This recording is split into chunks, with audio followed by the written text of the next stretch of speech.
గత కొంతకాలంగా చెప్తూనే ఉన్నారు పవన్ కళ్యాణ్ వైసీపీ టీఆర్ఎస్ కలవబోతున్నాయని. మరి ఇప్పుడు ఆయనకి ఏం సమాధానం చెప్తారు? అందరూ చెప్తారండి. ఇప్పుడు ఎవరికన్నా గర్భిణి వస్తే బాబు పుట్టిద్దని ఒకరు చెప్తారు, పాప పుట్టిద్దని ఒకరు చెప్తారు. ఎవరు చెప్పింది ఏదో ఒకటి నిజం అవుద్ది కదా.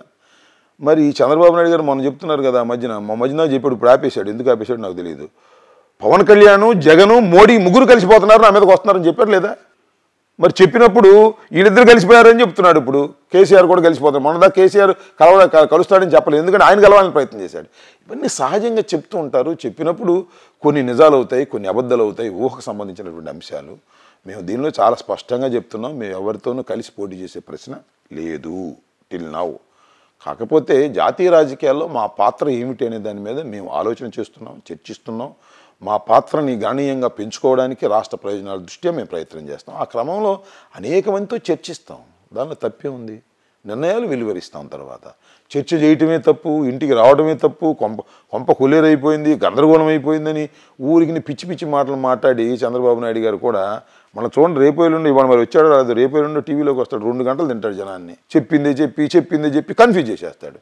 మీడియా వాళ్ళు చూపించకపోతే ఆ మీడియాలకు ఫోన్ చేసి ఏంటి లైవ్ ఆపేశారు, మళ్ళీ పెట్టండి, లేకపోతే బాబు గారు ఒప్పుకోరు అని చెప్పి లైవ్లు పెట్టిస్తారు. ఈ రకంగా ప్రజల్ని హింసించే కార్యక్రమంలో చంద్రబాబు నాయుడు గారు నిమగ్నం అయిపోయి ఉన్నారు. చంద్రబాబు నాయుడు గారికి మరొక అవకాశం ఇచ్చేటటువంటి పరిస్థితులు ప్రజలు లేరు. అయినా కేసీఆర్ని చూపించో, బీజేపీని చూపించో, బూజులను చూపించి ఏదో ఒక విధంగా తన ఓటింగ్ షేర్ పెంచుకోవాలని ప్రయత్నం చేస్తున్నారు. Practically not possible. ప్రజలు అన్నీ గమనిస్తున్నారు, అన్ని పత్రికలు చదువుతున్నారు. కేవలం ఆయన 2 పత్రికలే కాదు, అన్ని పత్రికలు చదువుతున్నారు, అన్ని టీవీ ఛానల్స్ చూస్తున్నారు. ఏది బెటరు, ఏది బెటర్ కాదు, ఏది న్యాయం, ఏది అన్యాయం అనేది, ఏది ధర్మం, ఏది అధర్మం అనేది కూడా ప్రజలు తమ జ్ఞానంతో తెలుసుకుంటారు. కేవలం పత్రికల్లో వచ్చేసినంత మాత్రం ప్రజలు నమ్మేస్తారనుకోవడం కూడా పొరపాటు. ప్రభుత్వ వ్యతిరేక ఓటు అనేది పవన్కు పడకుండా ఉండటానికే మీరు కేసీఆర్తో సపోర్టు, ఈ దోస్తీలు ఇవన్నీ చేస్తున్నారనే విమర్శలు కూడా ఉన్నాయి. ప్రభుత్వ వ్యతిరేక ఓటు పవన్కి పడకోకుండా ఉంటానిగా పవన్ చీల్ చేస్తారేమో అని.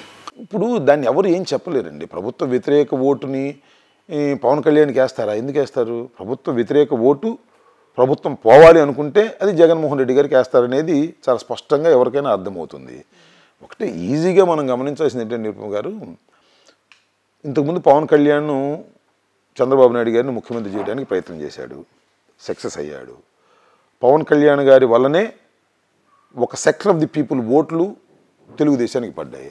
ఇవాళ పవన్ కళ్యాణ్ గారు పక్కకొచ్చి పోటీ చేస్తున్నారు, ఆ సెక్టర్ను చీల్చుకుని పక్కకి వెళ్తాడు. అంటే పోయినసారి జరిగిన ఎన్నికల్లో చంద్రబాబు నాయుడు గారికి పడిన ఓట్లలో కొంత శాతాన్ని పక్కకు తీసేస్తున్నాడు ఆయన. మాకు పూర్వం స్ట్రెంగ్త్ ఉంటే చాలు, మేము గెలిచిపోతాం. కొత్తగా మాకు యాడ్ ఏమి అవ్వాల్సిన అవసరం లేదు నిజం చెప్పాలంటే. అయితే చాలా యాడ్ అవుతాయి మాకు, అది వేరే అంశం. పోయినసారి మాకు ఉన్నటువంటి ఓటింగ్ స్ట్రెంగ్త్ ఉంటేనే ఇవాళ పవన్ కళ్యాణ్ గారు సపరేట్గా నిలబడటం వల్ల మేము గెలుస్తాం. ఈ మధ్యన ఏదో పవన్ కళ్యాణ్ గారు చంద్రబాబు నాయుడు గారితో కలిసి వెళ్తాడనేది కూడా రూమర్స్ వస్తున్నాయి. అదేదో చూడాలి. You're watching this on Mirror TV. Please like, share and subscribe. You're watching this on Mirror TV. Please like, share and subscribe. You're watching this on Mirror TV. Please like, share and subscribe.